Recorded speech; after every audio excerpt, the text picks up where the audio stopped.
在我们的日常生活中，我们总是面对着各种问题和挑战，这些问题的解决方案往往取决于我们的思维方式。你知道吗？每个人都有潜力成为那些我们仰望的真正厉害的人，那些洞察问题本质、提出独到见解、策略过人的人。接下来，我们将一起深入探索如何通过改变我们的思维方式，提高我们的洞察力和分析能力，使我们每个人都能成为那种真正厉害的人。我们会步步为营地揭示这些人在处理问题时的思维过程，分享一些具体的实践方法，确保大家在面对问题时能更深刻地洞察问题的本质，提出实施可行的解决方案。这段视频的目标并不是教你如何变得更聪明，也不是告诉你如何成为一个成功人士，而是分享如何通过改变我们的思维方式，提升我们的洞察力和分析能力。我坚信，只要我们愿意投入时间去思考和实践，每个人都有可能成为那种真正厉害的人。所以，让我们开始吧。我相信你们会喜欢并从中受益。举个例子，真正厉害的人往往从一两句话的水平中就能够感觉到他的思维分析很厉害。假设你们公司是做减肥产品的，老板发现短视频很火，于是召集谋臣们开会讨论，公司现在要不要也做抖音短视频？员工们，你们怎么看？从下面3个人的回答中，你会觉得哪一个人最厉害，对老板最有说服力呢？我觉得应该做，现在短视频很火，很多公司都开始做了，我觉得我们公司也应该抓住这个风口。B 抖音平台日活用户过亿，那么巨大的流量池加上它的推荐机制又是去中心化的，这就意味着即便我们从零起步，也是有机会做成一个100万粉丝甚至1000万粉丝的大账号的，所以我觉得可以做。C 我分析过一批跟我们同样卖减肥产品的头部账号1、2、3，从这批比较成功的账号中总结出了他们之所以能成功的1、2、3共同点。我发现要做火一个减肥类产品，必须满足1、2、3前提条件、资源、背景，我们需要投入1、2、3其中的投入产出比的话，业界大致水平是，可能预见的最好结果是，最坏的结果是，假如失败，我们也还能承受，所以值得一试。如果你是老板，你会觉得哪个人做事更靠谱？假如你要提拔一个经理的话，你会提拔谁？毫无疑问，第3个。假如你在工作中遇到问题时，通常是第3种解题思路。你不仅会是老板眼中的得力干将，你也可能经常扮演着同事们眼中仰仗的军事角色。那第3个跟第1、第2个的根本差别到底在哪里？在于第1个，他看到的是现象；第2个，他看到的是现象和事实数据；第3个，他不仅看到了现象、事实数据，还从中看到了底层规律。为什么我们会觉得这第3个人很厉害？因为在现实生活中，无论解决学习还是工作生活问题，只有第3种人的思维节奏，才是真正能够做到快刀斩乱麻，把问题解决处理妥当的节奏。前2种都很容易碰壁，遭受挫败。如果你只能看到现象，要把问题彻底解决掉，就如同开车只知道目的地，却不清楚路线，那么要到目的地就只能碰运气了。看到现象，也能够看到背后的一些事实、数据，判断力会准一些，但因为没有把握住核心的规律，也会走很多弯路，做很多无用功，虽成功率会比前者大一点，但会非常的累，心力交瘁。只有从现象以及现象背后的数据信息中总结出了一以贯之的底层规律，你才能像用缰绳驾驭战马一样，往东往西，往南往北，随心所欲。我们平时要怎样做，才能让自己成为第3种角色呢？有3个要点。1、给自己装一双后视眼，任何一种现象的产生，背后都离不开一定的因和缘。因可以理解为动因、原动力、起因，它是推动事物发展的主要驱动力，而缘则是前提、背景、条件、规律等，它为事物的发展提供了必要的环境和条件。如果说因和缘都各就各位，那么这种现象就必然会产生。如果某一方面不到位，那么这种现象就无法形成。有句话说，因缘和合而生，因缘散尽而灭。这句话看起来很高深，但其实说的就是这个道理。然而，现象背后的背景、动因、前提这些东西往往都是隐形的，不在我们的视野范围之内。我们人的惯性是只习惯于看眼睛能看到的东西，对于眼不见的东西习惯性屏蔽，这对我们要发现现象背后的本质来说构成了一大障碍。因此要想有洞察力，首先你就得给自己装一双后视眼。当你看到一个现象，问题是开启眼前视力时，有意识的也把后视眼打开，想一想这个现象问题背后隐含着什么前提、背景、条件、动因。就拿我们平时和那个哥们打游戏来说吧，你是不是经常觉得他很厉害，操作又快又准？可能表面上是这样，但撩开层层迷雾，你就会发现他玩游戏的原因可能是受家人影响，为了释放工作压力，或者别有用心，想当职业选手赚钱等等。有了这些见解，你对他这个人就会有全新的认知和理解了。学会用后视眼观察分析之后，下一步就是建立正确的思路了。我们得按照现象、数据、分析、规律的路线来思考问题，可不能东挨西撞、东张西望的。比如说，你发现身边一哥们最近对学习特别上心，成绩节节攀升。好，现在我们就来仔细分析分析这是怎么回事。首先，我们要收集和学习有关的一切信息，他的家庭背景如何，是不是转了个新环境，有没有遇到很好的老师，有什么学习计划和方法，数据都收集齐全了，接下来就该深入分析和总结了。通过各种渠道的信息，我们或许会发现一些有意思的东西。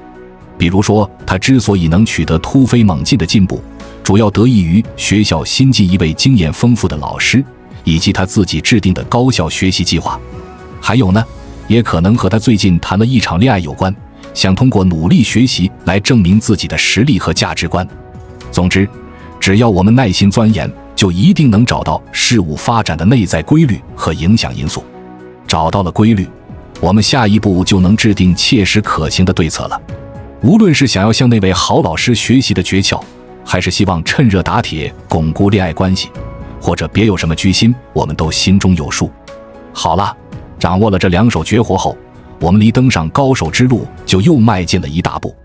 可就算看到了问题的本质和规律，我们依然很难将一切掌控在自己手中。为什么呢？因为鱼儿往往是活蹦乱跳的，环境变化太快太多，难免会出现突发状况。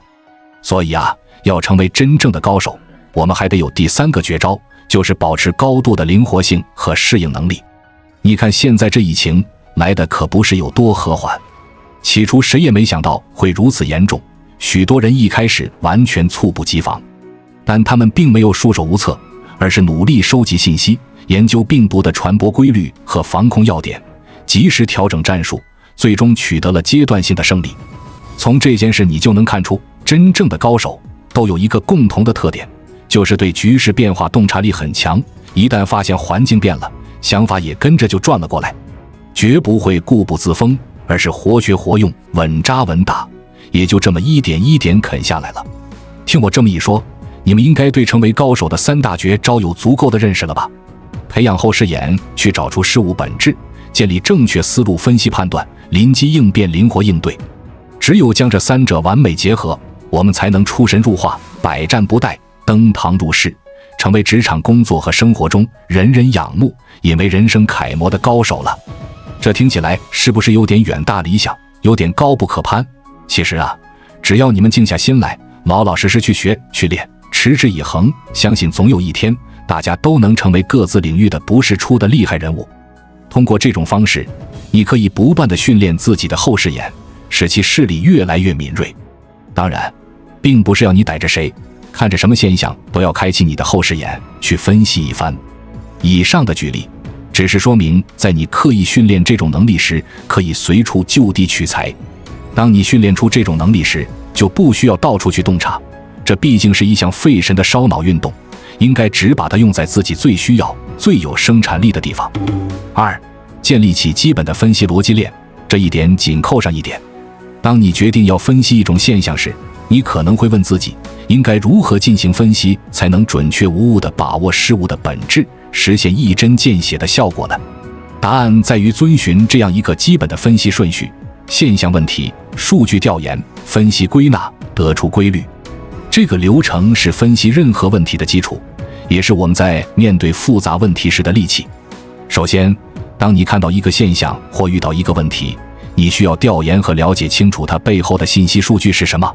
在这里，我们需要强调的是，数据并不仅仅是单纯指阿拉伯数字意义上的数据，更准确地说，数据是指一种现象中所包含的背景、前提、条件、知识、数据、信息等所有相关内容。其次，你需要根据所得的数据信息，通过类比、演绎、归纳等方式进行深入的总结和分析。我们这里给出一个具体的例子来说明这个过程。你们可别小看了这个看似平平无奇的分析步骤，它可是咱们成为高手的一把利器呀，就跟咱们出门在行头上讲究一样，做事也得先把思路理顺了，步骤走对了，成功才能指日可待。来，咱们还是从生活实例入手，好让你们对这个分析逻辑链有更深刻的体会。比方说呀，有次你看着对门那户人家新买的街2街豪车，心里就痒痒的也想买一辆，那你得怎么分析这件事儿呢？首先呢，我们得搞清楚这个买车背后都有什么数据因素在支撑着。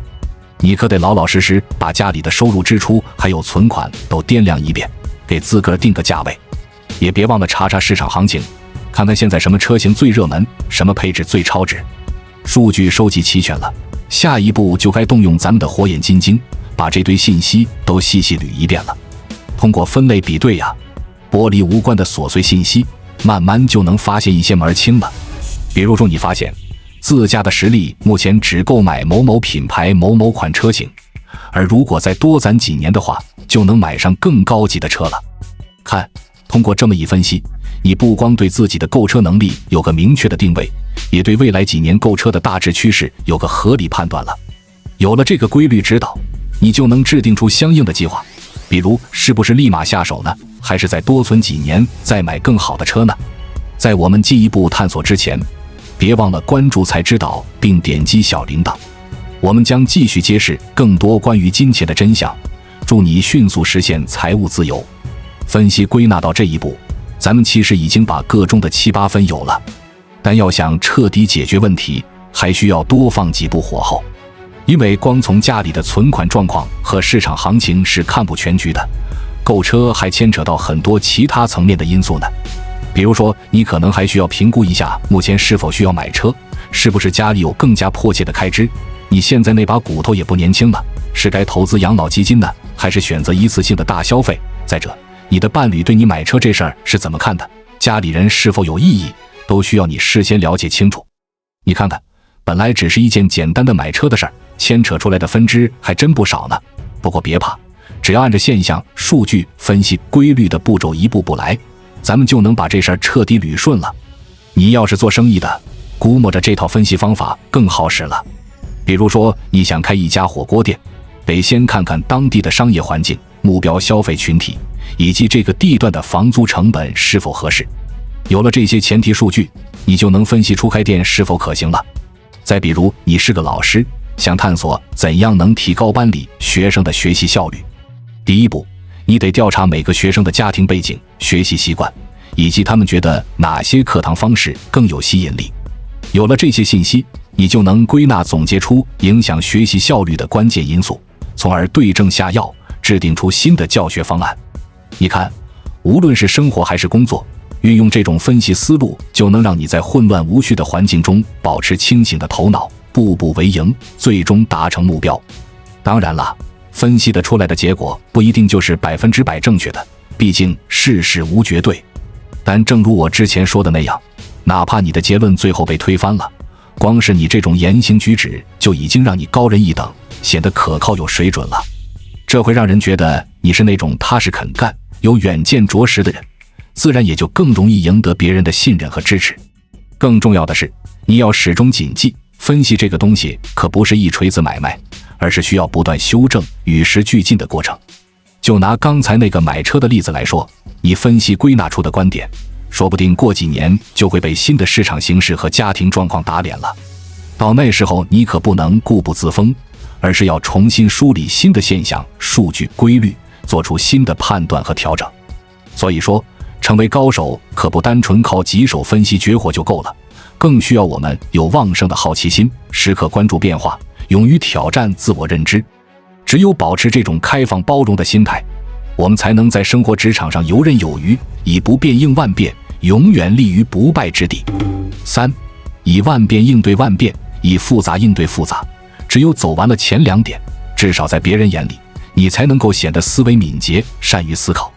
但仅仅做到这一点还远远不够，因为在长远的角度来看，别人评判你的标准通常是你的最终成果。因此，你不仅需要在言语上表现出色，实际行动也需要达到令人眼前一亮的地步，才能真正达到所谓的厉害的层次。那么，怎样才能保证自己的行动达到令人赞叹的地步呢？或者换种方式来问，如何保证自己的策略方针能落地生根，得以完全实现，并且能够达到预期的效果？刚才我们说到，要成为高手，光有后视眼洞见问题本质还远远不够，更要培养一套行之有效的分析逻辑链。而这个逻辑链无非就是现象、数据、分析、规律4个步骤而已。听着是不是初耳都有点熟了？不过呢，虽说步骤简单，可里头的门道却大有文章。因为在实践运用的时候，这4步每一步都是环环相扣、互为因果的。你要是有个疏漏，前功尽弃呀。比如说第1步现象，你可不能把它理解成只是表面现象那么简单。我们要学会用后视眼去领会各种现象产生的前因后果。就拿租房这事来说吧，表面上看是因为离工作近不想赶太远的路，但如果你再三盘查，说不定会发现房东贷款将近或是房租收入会影响退休金的发放等更深层次的内在动机。掌握了这个窍门，第2步搜集数据就好办多了。因为你不仅知道该搜集些什么关于房价、地段、房型的基本信息，还会去查询房东的家庭状况、周边的社区配套等更多背景数据。接下来的分析归纳环节就更有看头了。有了全面的前因后果数据和背景资料，你拍脑门想想，当初我为啥要租房，动机是啥？为实现这个动机，需要租到什么样的房子？价位又该如何定夺？现在的条件是否满足？等等，你会发现字里行间都隐藏着规律可循，分析出来的结果很可能跟你原先的认知大相径庭，出乎意料。比如，也许你之前只是单纯想租间近一点的房子，省点路上时间，但通过这一系列层层推敲，你忽然意识到，其实关键是要租一处生活方便、绿化好的房子，即便远一点也无妨。因为长远来看，住得舒服对身体健康和工作效率的影响远大于节省点通勤时间。看吧，这就是遵循分析逻辑链的独特魅力所在，它能让你彻底摆脱肤浅的观念，发现问题的本质所在，做出最明智的选择。当然了，生活中还有更多应用案例等着你去实践呢。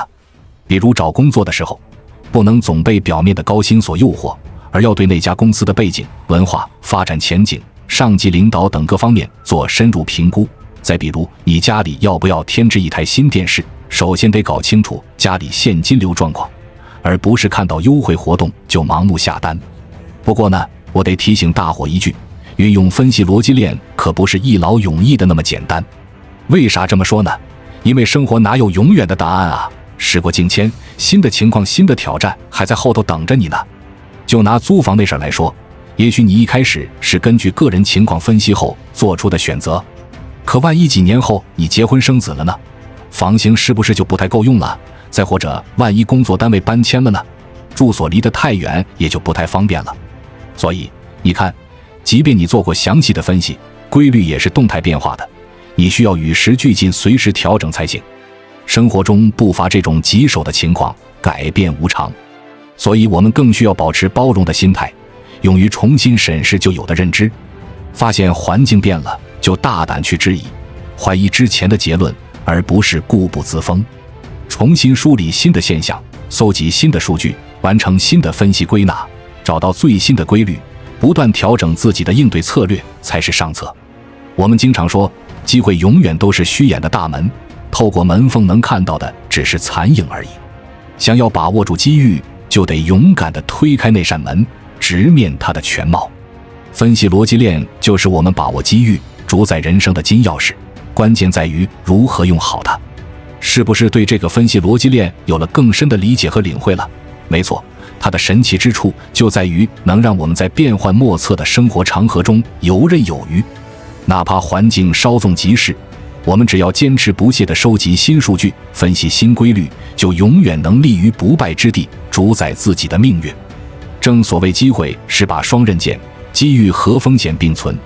分析逻辑链就是我们把控风险的宝剑，只要勇于应用，无往而不利。